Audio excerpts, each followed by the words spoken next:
Hey Facebook friends, happy Saturday night to you. We are still tracking Florence, which is now a minimal tropical storm. The National Hurricane Center has just put out their 11 o'clock advisory, and they've taken the maximum sustained winds down to 40 miles per hour. That's some good news, although it's still producing a ton of rain across the Carolinas. We'll come in a little bit tighter here and show you what's still going on here from Myrtle Beach all the way down into much of South Carolina, and then all the way up northeast into Wilmington. We're looking at kind of a crazy view here, but we'll go back up top and show you the radar on top of satellite. And these rain bands across southeastern North Carolina are really just not letting up. I mean, they have had a ton of rain down there, and you can still see the center of circulation, broad center over here, that's going to be tracking to the west across South Carolina tonight, and then starting to hook to the right and coming up the mountains. Here's a closer view around Wilmington. See all these little green sort of boxes or polygons? They are flood warnings that are currently in effect, but those areas of red are just relentless areas or bands of showers and thunderstorms that are putting down some very, very heavy rain in the Wilmington area. These are rainfall totals. I put this together over the last 72 hours or so, and we have had some reports of 30 inches of rain, but this is what I put down on the graphic just northeast of Wilmington. You can see almost 25 there, 22 to the south. You go down towards Myrtle Beach, Myrtle Beach, I'll get it out right, Nick. We had about a half a foot of rain there, and that looks wimpy compared to, 20, 30 inches, but that's impressive in itself for Myrtle Beach. So that entire region, there's the wider scope of things. And this is from the radar, I believe, down in Wilmington. So that really gives you a good, it might be the Morehead City radar that I think I pulled this from. But anyway, still, it gives you the picture down in North Carolina. All right, we come closer to home. Looks kind of whippy here. We just have a few bands of showers that have been developing. They've kind of faded out for now. We'll see a little bit more develop overnight.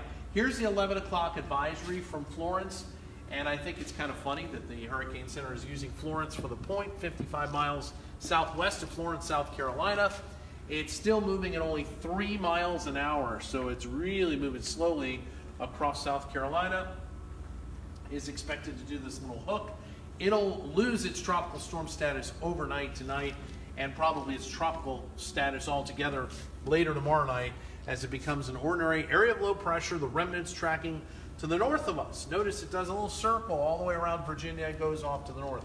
Now its closest approach is on Monday. So Monday into Tuesday we'll see some heavier showers and storms potentially flirting with the Richmond area, some gusty breezes, and the heaviest rain is going to be late Sunday night and into Monday to the southwest of us, southwestern Virginia, and maybe up towards Stanton and Charlottesville may get a few decent batches of rain. And if that happens, that's the James River watershed, so some of that water is going to come down the James and potentially cause some flooding later in the week.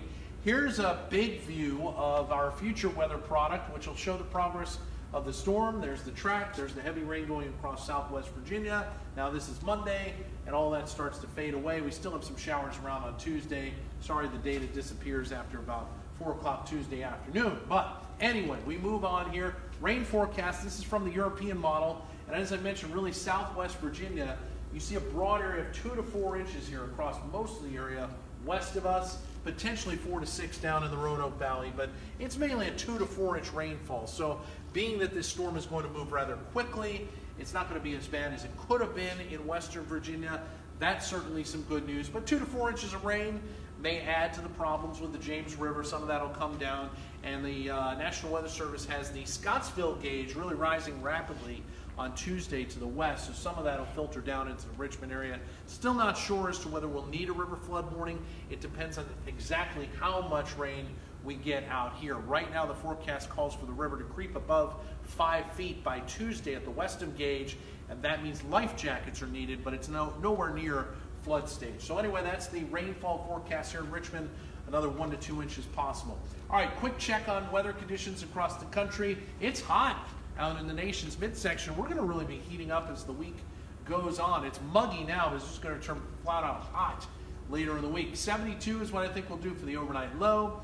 Highs tomorrow, mid and upper 70s to the northwest, low and mid 80s across much of southeastern Virginia. Here's our temperature trend in RVA during the course of the week. Normal high is closer to 80 now, and we're going to be above that, as I mentioned, turning quite warm, maybe flirting with 90 by the end of the week, and it's supposed to be the end of summer.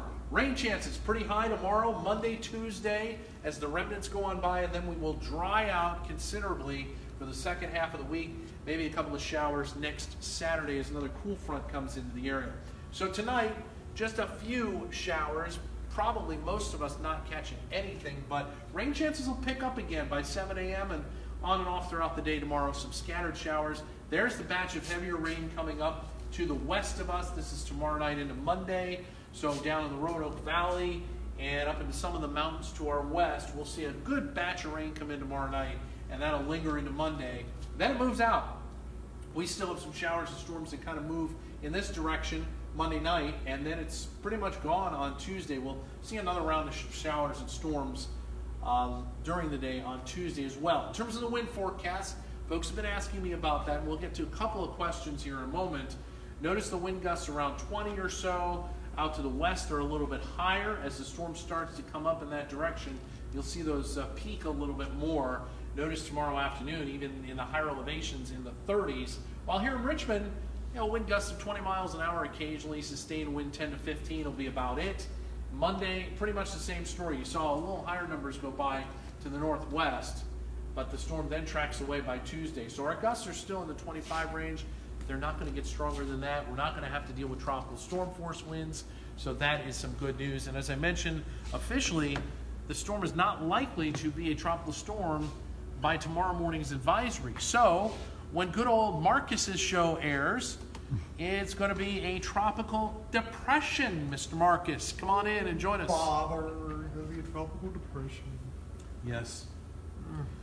I'll tell you this much right now. If I was one of the seven dwarfs, I'd be sleepy. Yeah. And I think you'd be we all would be. Well, you'd be grumpy. Maybe. And I think behind the camera, he'd be bashful.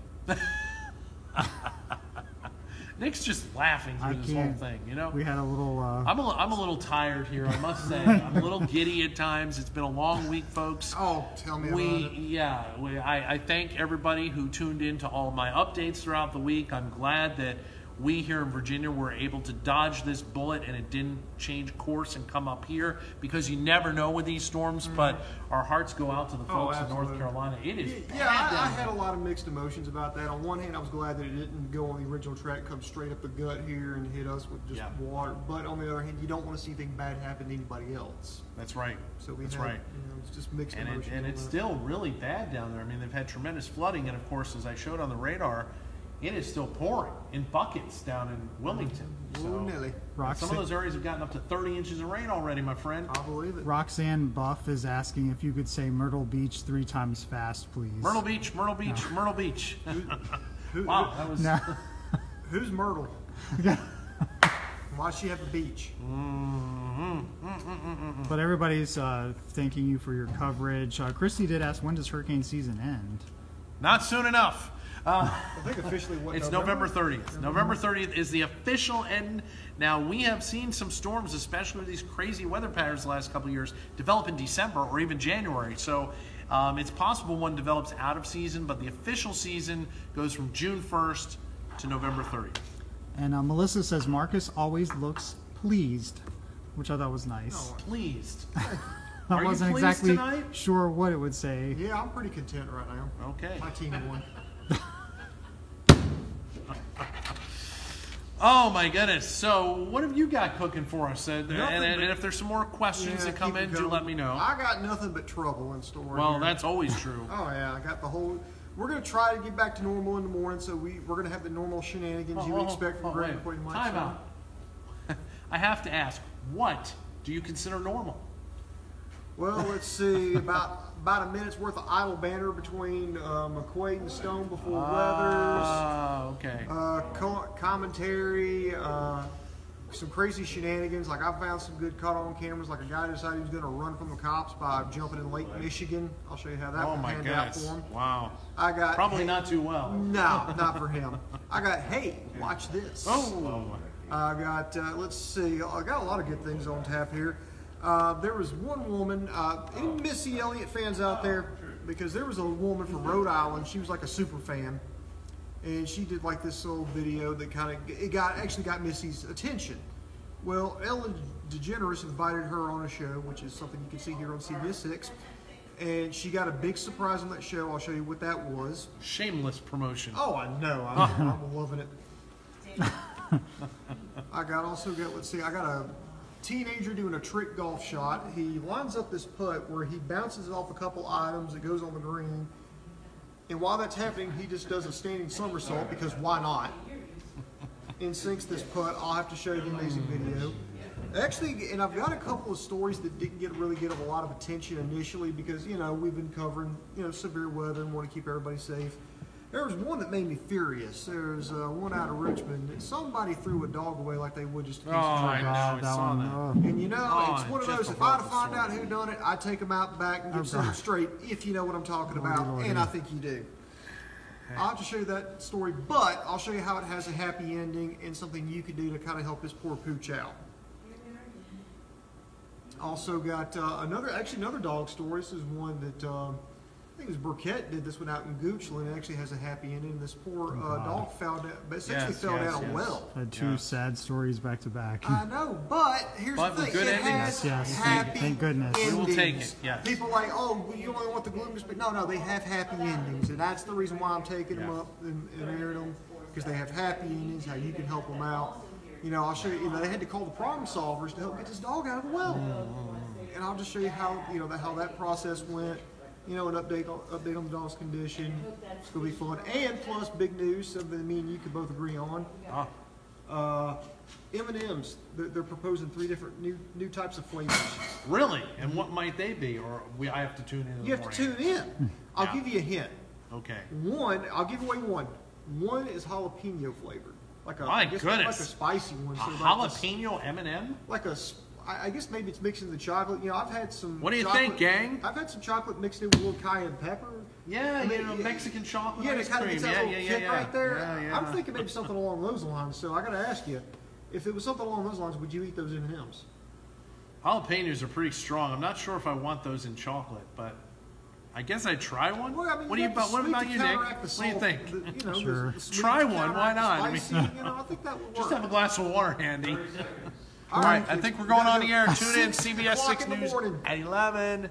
See you, gang. Sure, turn your mic off. Sorry. 50, yeah, you'll be in 3. Oh, I knew we were going on early. I forgot the robotics aren't working. Oh, God. Thank you.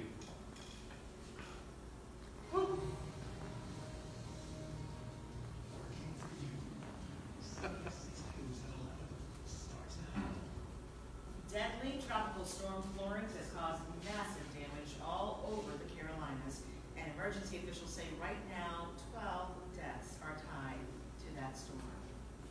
Thank you for joining us this evening. I'm Angie Miles. We have complete coverage as Florence continues to bring heavy winds and high rains to our area and, of course, the Carolinas. Mike Wilbert is joining us now, and Mike, we want to know how much more of the storm's impact we might see into Virginia. Well, Angie, we are still going to see these bands of showers rotating into the area and some more significant rain coming by to our west later tomorrow night and Monday especially. That may